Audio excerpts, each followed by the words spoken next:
वटसावित्रीचे व्रत हे अखंड सौभाग्यासाठी केले जाते, त्यामुळेच वटपौर्णिमेचा सण हा खास सुवासिनींसाठी असतो। वटवृक्षाचे आयुष्य हे अखंड असते आणि त्याच्याप्रमाणेच आपल्या पतीलाही दीर्घायुष्य मिळावं, आपलं वैवाहिक जीवन सुखी व्हावं, यामुळे अनेक महिला वटसावित्रीचं व्रत करतात। ज्येष्ठ पौर्णिमेला वटपौर्णिमेचे व्रत केले जाते, वडाची पूजा केली जाते आणि अखंड सौभाग्यासाठी हे वटपौर्णिमेचं व्रत अत्यंत प्रभावी आहे। म्हणूनच जवळपास अनेक सुवासिनी स्त्रिया वटपौर्णिमेचं व्रत किंवा पूजा अगदी आनंदाने आणि मोठ्या उत्साहाने करत असतात, कारण यासाठी महिला नटून थटून वटवृक्षाची पूजा करतात, पतीच्या दीर्घायुष्यासाठी आणि सुखी संसारासाठी उपवास करतात। पण प्रत्येक ठिकाणी वटपौर्णिमेचा उपवास करण्याची पद्धत ही वेगवेगळी आहे। आपल्या हिंदू धर्मात काही उपवास असे आहेत की ते दुसऱ्या दिवशी सोडले जातात, पण ह्या उपवासाची पद्धत ही बऱ्याच ठिकाणची वेगवेगळी आहे। गाव बदललं की थोड्याफार पद्धती पण बदलतात। हे पदार्थ खाल्लेच पाहिजेत, हे उपवासाला नाही चालत, किंवा हे व्रत करत असताना हे चालत नाही, असं आपण प्रत्येक गावात वेगवेगळ्या पद्धतीने ऐकत असतो। तर आजच्या व्हिडिओमध्ये मी तुम्हाला वटपौर्णिमेचा उपवास योग्य पद्धतीने कसा करायचा, कसा सोडायचा हे सांगणार आहे। आणि आपण उपवासाला फळे तर खात असतो, पण कोणती 2 फळं आपल्याला चुकूनही खायची नाहीत, किंवा कोणत्या गोष्टी आपल्याला चुकूनही करायच्या नाहीत, कोणत्या गोष्टी केल्या पाहिजेत, कोणता पदार्थ खाऊन उपवास सोडायचा की जेणेकरून तुम्हाला केलेल्या व्रताचं संपूर्ण फळ मिळेल, अशी या व्रताबद्दल संपूर्ण माहिती मी तुम्हाला आजच्या व्हिडिओमध्ये देणार आहे। त्यासाठी व्हिडिओ शेवटपर्यंत पहा। तुम्ही माझे व्हिडिओ पहिल्यांदाच बघत असाल तर चॅनेलला सबस्क्राईब करा। लगेच व्हिडिओला सुरुवात करूया। यावर्षी वटपौर्णिमेचा सण मंगळवार दिनांक 10 जून 2025 रोजी साजरा केला जाणार आहे। पौर्णिमा तिथीची सुरुवात ही मंगळवारी 10 जूनला सकाळी 11:35 सुरू होईल, ते बुधवारी 11 जूनला दुपारी 1:13 असणार आहे। आणि वडाची पूजा करण्यासाठी शुभ मुहूर्त 10 जूनला सकाळी 11:55 पासून ते दुपारी 12:51 आहे। वटपौर्णिमे दिवशी वडाची पूजा सोप्या पद्धतीने कशी करायची याचा व्हिडिओ आपल्या चॅनलवरती पोस्ट केलेला आहे, किंवा डिस्क्रिप्शन बॉक्समध्ये लिंक दिलेली आहे, नक्की जाऊन पहा। आपल्या हिंदू धर्मामध्ये या वटपौर्णिमेच्या व्रताला विशेष महत्त्व आहे, त्यामुळे या दिवशी प्रत्येक सौभाग्यवती स्त्री आपल्या नवऱ्याच्या दीर्घायुष्यासाठी उपवास ठेवते। हे व्रत केल्याने पतीचे आयुष्य वाढते, तसेच वैवाहिक जीवनात येणाऱ्या अडचणींपासून सुटका मिळते अशी धारणा आहे आणि पती पत्नीच्या नात्यात सुद्धा गोडवा निर्माण होतो।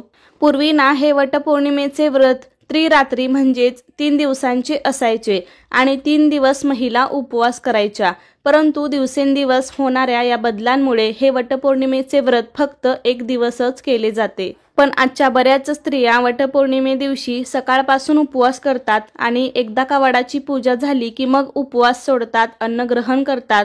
पण फक्त असं न करता वटपौर्णिमेचे व्रत करताना काही महत्त्वाचे नियम सुद्धा आपल्याला पाळायचे आहेत, त्यामुळेच हे व्रत पूर्ण होईल, त्याचे फळ आपल्याला मिळेल।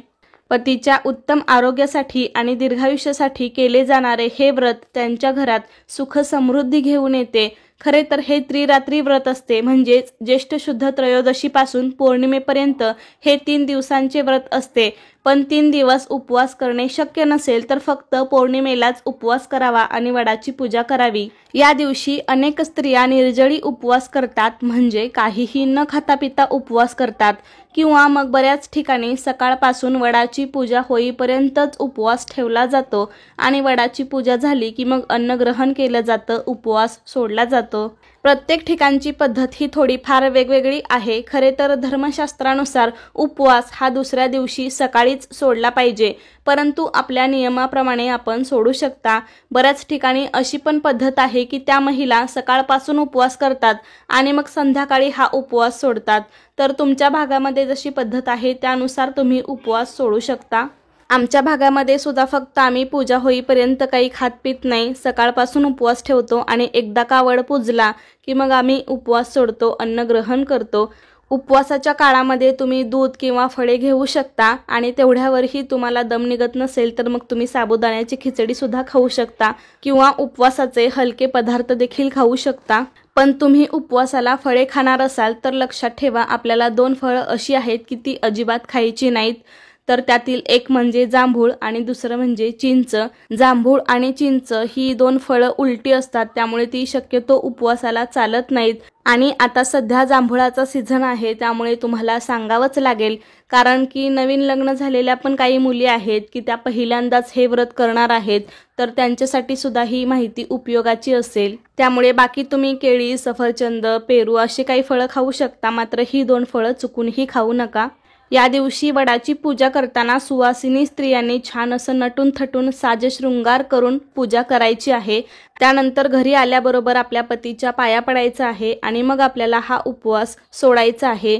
या दिवशी जर तुमचे पती घरी नसतील, काही कामानिमित्त कुठे बाहेर गेले असतील, तर सायंकाळी घरी परत आल्यावर त्यांच्या पाया पडायचं, कारण हा उपवास आपण खास फक्त त्यांच्यासाठी केलेला असतो। त्यांना उत्तम आरोग्य लाभावं, दीर्घायुष्य प्राप्त व्हावं आणि जन्मोजन्मी हाच नवरा मिळावा म्हणून आपण वडाच्या झाडाची पूजा करतो आणि उपवास करतो। कारण सावित्रीच्या वरदानामुळे या दिवशी तिच्या पतीला दीर्घायुष्य मिळाले, तिच्या सासू सासऱ्यांना दृष्टी मिळाली आणि त्यांना धनसंपत्तीही लाभली। तेव्हापासून जीवन, सुखशांती, ऐश्वर्य, कीर्ती मिळवण्यासाठी हे व्रत केलं जातं। त्याचबरोबर या दिवशी ज्या स्त्रियांना मासिक धर्म असेल त्या पूजा करू शकत नाही, मात्र उपवास जरूर करावा। आणि जरी तुम्ही पूजा करू शकत नसला तरी मनातल्या मनामध्ये तुम्ही तुमच्या पतीसाठी दीर्घायुष्याची प्रार्थना करू शकता।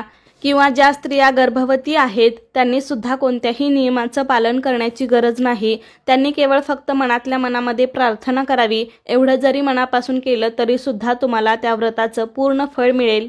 कारण गर्भवती स्त्रियांना बाहेर जाऊन वडाची पूजा करणं, उपवास करणं शक्य होत नाही, तर त्यांनी एखाद्या वर्षी नाही केलं तरीही चालेल। त्यांनी पुढील वर्षापासून हे व्रत सुरू करू शकता। या दिवशी आपल्याला चुकूनही मांसाहार करायचा नाही। मटण, मासे, अंडी पूर्णपणे आपल्याला वर्ज करायचं आहे।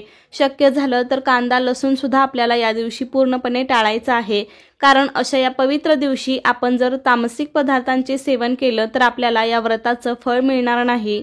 त्याचबरोबर उपवास सोडताना सुद्धा आपल्याला सात्विक अन्न ग्रहण करूनच उपवास सोडायचा आहे।